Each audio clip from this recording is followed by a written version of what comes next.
அந்த கிரைம் சீன்ல போலீஸ்க்கு மூணே சின்ன பொருட்கள் கிடைக்குது. பாக்குறதுக்கு ரொம்ப ரொம்ப சாதாரணமான பொருட்கள். ஆனா அதுக்குள்ளதான் இந்த கொலையோட மொத்த ரகசியமே அடங்கி கிடந்தது. அந்த 3 பொருட்கள் என்னன்னு தெரியுமா? 1 ஒரு தீக்குச்சி ஸ்டிக்கர், 2வது ஒரே ஒரு துளி ரத்தம், 3வது கொலையானவரோட உடையிலிருந்து கிழிஞ்ச ஒரு சின்ன துண்டு துணி. பாக்க சிம்பிளா இருந்தாலும் இந்த 3 தடயங்கள் தான் இந்த கேஸோட பூட்ட திறக்க போற சாவியா இருந்துச்சு. இப்போ நாம இந்த வழக்கின் கிளைமேக்ஸுக்கு வந்துட்டோம். டிஎன்ஏ திருப்புமுனை. இங்கதான் சயின்ஸ் உள்ள வருது.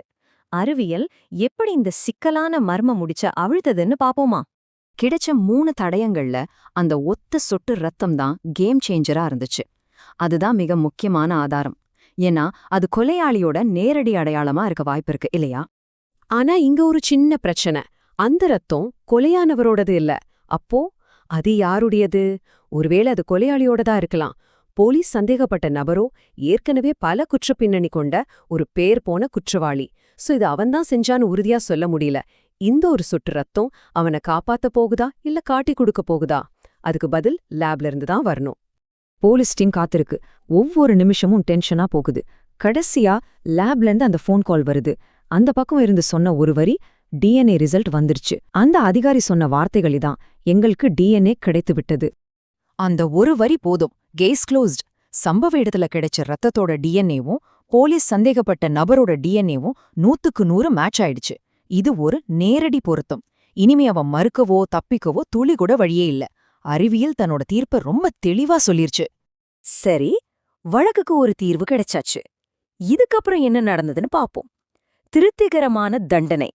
பாத்தீங்களா, இந்த மொத்த கேஸையும் தீர்க்க 2 விஷயங்கள் தான் காரணம்.